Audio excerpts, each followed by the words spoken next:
नमस्कार दोस्तों, महाभारत के पात्रों की श्रृंखला में आज हम महाभारत के प्रमुख खलनायक दुर्योधन के जीवन परिचय के विषय में चर्चा करेंगे।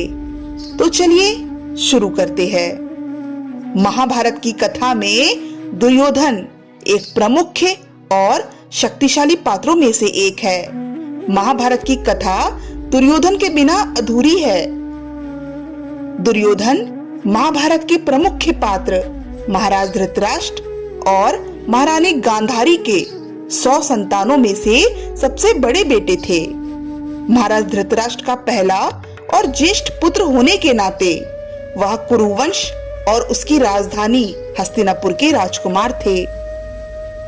परंतु दुर्योधन अपने चचेरे भाई युधिष्ठिर से छोटे थे, इसी कारण वो हस्तिनापुर के महाराज नहीं बन सकते थे और इसी कुंठा में उन्होंने अपने मामा शकुनी के साथ मिलकर कई अधर्म किए। दुर्योधन राज्य लोभी, महत्वाकांक्षी तथा अपने शुभ चिंतकों को भी शत्रु की दृष्टि से देखने वाले और बचपन से पांडवों के कट्टर शत्रु थे। महाराज धृतराष्ट्र पुत्र मोह में इस तरह से जकड़े हुए थे कि वह अपने पुत्र दुर्योधन के अवगुणों को नहीं देख सके और नतीजा महाभारत के युद्ध के रूप में देखने को मिला। दुर्योधन महाभारत पात्र के एक प्रमुख योद्धा व पात्र थे और वो महाभारत काल के सर्वश्रेष्ठ गदाधार भी थे। महाभारत के युद्ध का कारण भी दुर्योधन की महत्वाकांक्षाएं ही थी। अतः दुर्योधन के दो बड़े अवगुण क्रोध और अहंकार ही उनके पतन का सबसे बड़ा कारण बने। सबसे पहले हम जानते हैं दुर्योधन के जन्म के विषय में। दुर्योधन और बाकी कौरव भाई बहन का जन्म महाभारत की एक विचित्र और प्रमुख घटना है। महाभारत के अनुसार भगवान शिव ने गांधारी की तपस्या से प्रसन्न होकर उन्हें 100 संतानों को जन्म देने का आशीर्वाद दिया था। विवाह उपरांत गांधारी गर्भवती हुई और लंबे समय तक गर्भ अवस्था में ही रही, पर उनका प्रसव ही नहीं हो पा रहा था, जिसके कारण महारानी गांधारी निराश होती गई और आखिर एक दिन उन्होंने अपने गर्भ पर जोरदार प्रहार कर दिया, जिसके कारण उनके गर्भ से एक मांस के लोछे का जन्म हुआ। उसके बाद महर्षि वेदव्यास को बुलाया गया। उन्होंने उस मांस के लोछे पर कुछ मंत्रों का जाप करते हुए शीतल जल के छींटे मारे, जिसके बाद वो मांस के लोछे 100 भागों में विभाजित हो गए। उसके बाद मांस के उन 100 पिंडों को घी से भरे हुए 100 अलग अलग मिट्टी के घड़ों में रखकर उनको पूरी तरह से सील करके मां के गर्भ जैसा वातावरण निर्मित किया गया और उनको किसी सुरक्षित जगह पर रख दिया गया। फिर उनको 2 वर्ष बाद खोलने के लिए कहकर महर्षि वेदव्यास वन में तपस्या करने चले गए। महर्षि वेदव्यास के कहे अनुसार 2 वर्ष पश्चात पहले मटके को खोला गया तो उसमें से दुर्योधन का जन्म हुआ। फिर इसी प्रकार दूसरे मटके से दुशासन का जन्म हुआ और तीसरे से विकर्ण का जन्म हुआ और इसी प्रकार बाकी मटकों से अन्य कौरव भाई और एक बहन दुश्शला उत्पन्न हुए। अब हम जानते हैं दुर्योधन के शिक्षा के विषय में। कौरवों और पांडवों की शिक्षा एक ही साथ एक ही गुरुकुल में हुई थी। उनके गुरु का नाम गुरु द्रोणाचार्य था। गुरु द्रोणाचार्य के एक पुत्र भी थे जिनका नाम था अश्वत्थामा और वो भी हस्तिनापुर के राजकुमारों के साथ ही शिक्षा ग्रहण कर रहे थे। अश्वत्थामा पांडवों को पसंद नहीं करते थे क्योंकि उनके पिता गुरु द्रोणाचार्य उनसे अधिक पांडवों को काबिल समझते थे। यह जानकर कि दुर्योधन भी पांडवों को नापसंद करते हैं, अश्वत्थामा और दुर्योधन के बीच मित्रता हो गई और महाभारत के युद्ध में अश्वत्थामा कौरवों के पक्ष में ही थे।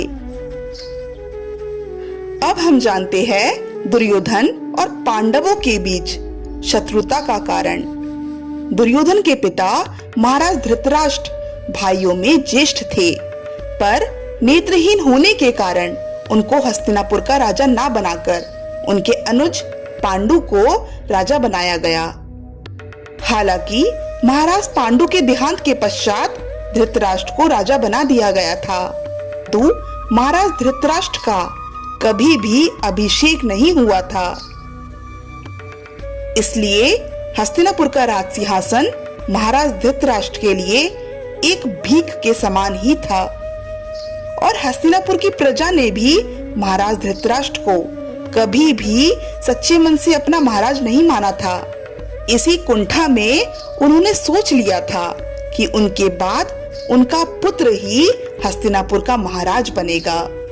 क्योंकि दुर्योधन हष्ट पुष्ट थे, तो उनके राजा बनने में किसी को कोई आपत्ति भी नहीं होगी, और इसी कारण उन्होंने बचपन से ही दुर्योधन के दिल और दिमाग में ये बात डाल दी थी कि वो ही हस्तिनापुर के महाराज बनेंगे। पर दुर्भाग्यवश महाराज धृतराष्ट्र के अनुज महाराज पांडु को पुत्र की प्राप्ति पहले हुई। इस हिसाब से दुर्योधन पांडु पुत्र युधिष्ठिर से छोटे थे, इस कारण दुर्योधन राजा नहीं बन सकते थे। इसी कुंठा के चलते कौरवों और पांडवों में कट्टर शत्रुता हो गई। बाद में पांडवों को अन्याय पूर्वक मिटाने का दुर्योधन सदैव प्रयास करते थे, क्योंकि दुर्योधन पांडवों को अपने राज्य प्राप्ति में सबसे बड़ा विघ्न समझते थे। इसलिए उन्होंने महाबली भीमसेन को विष देकर मार डालने का भी प्रयास किया था। पांडवों को महारानी कुंती सहित लक्षागृह में भस्म करवाने का कुचक्र भी रचा। शकुनी की सहायता से जुए में उनका सर्वस्व छीन लिया। पतिव्रता द्रौपदी को भरी सभा में अपमानित किया तथा धर्मराज युधिष्ठिर आदि पांडवों को वन में भटकने के लिए बाध्य किया। इस प्रकार इन्होंने राज्य के लोभ में अत्याचार की पराकाष्ठा कर दी।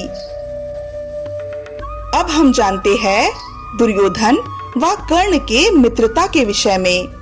कर्ण और दुर्योधन की मित्रता का उल्लेख महाभारत में मिलता है। दुर्योधन में कई बुराइयां होने के साथ साथ कुछ अच्छाइयां भी थी। ऐसा कहा जाता है कि दुर्योधन अधर्मी होने के बाद भी एक सच्चा मित्र भी था। गुरु द्रोणाचार्य ने अपने शिष्यों की शिक्षा पूर्ण होने पर हस्तिनापुर में एक रंगभूमि का आयोजन करवाया। रंगभूमि में पांडुपुत्र अर्जुन विशेष धनुर्विद्या युक्त शिष्य प्रमाणित हुए। तभी सूर्यपुत्र कर्ण रंगभूमि में आए और अर्जुन द्वारा किए गए कर्तव्यों को पार करके उन्हें द्वंद्व युद्ध के लिए ललकारा। तब कृपाचार्य ने कर्ण के द्वंद्व युद्ध को अस्वीकार कर दिया तथा उनसे उनके वंश और साम्राज्य के विषय में पूछा, क्योंकि द्वंद्व युद्ध के नियमों के अनुसार केवल एक राजकुमार ही अर्जुन को, जो कि हस्तिनापुर का राजकुमार था, द्वंद्व युद्ध के लिए ललकार सकता था। तब कौरवों में सबसे ज्येष्ठ दुर्योधन ने कर्ण को अंगराज घोषित किया, जिससे वह अर्जुन से द्वंद्व युद्ध के योग्य हो जाए। जब कर्ण ने दुर्योधन से पूछा कि वह उससे इसके बदले में क्या चाहते हैं, तब दुर्योधन ने कहा कि वह केवल यही चाहते हैं कि कर्ण उनका मित्र बन जाए। इस घटना के बाद महाभारत के कुछ प्रमुख संबंध स्थापित हुए, जैसे दुर्योधन और कर्ण के बीच गहरी मित्रता स्थापित हुई। कर्ण और अर्जुन के बीच तीव्र प्रतिद्वंदिता स्थापित हुई। कर्ण दुर्योधन के एक निष्ठावान और सच्चे मित्र थे। यद्यपि वह बाद में दुर्योधन को प्रसन्न करने के लिए द्वैत क्रीड़ा में भी उन्होंने भागीदारी की, किंतु वह आरंभ से ही इसके विरुद्ध थे। कर्ण मामा शकुनी को बिल्कुल भी पसंद नहीं करते थे। और सदैव दुर्योधन को यही परामर्श देते थे कि वह अपने शत्रुओं को परास्त करने के लिए अपने युद्ध कौशल और बाहुबल का प्रयोग करे, ना कि कुटिल चालों का। जब दुर्योधन का लक्षागृह में पांडवों को मारने का प्रयास विफल हो जाता है, तब कर्ण दुर्योधन को उनकी कायरता के लिए डांटते हैं और कहते हैं कि कायरों की सभी चालें विफल ही होती है। वह अपने मित्र दुर्योधन को समझाते हैं कि उन्हें एक योद्धा के समान कार्य करना चाहिए और उन्हें अपने जीवन में जो कुछ भी प्राप्त करना है उसे अपनी वीरता द्वारा प्राप्त करे, ना कि कुटिल चालों द्वारा। दोस्तों, आज के लिए बस इतना ही। अगली वीडियो में हम दुर्योधन के जीवन से जुड़े कई और किस्सों के विषय में चर्चा करेंगे। तब तक के लिए धन्यवाद।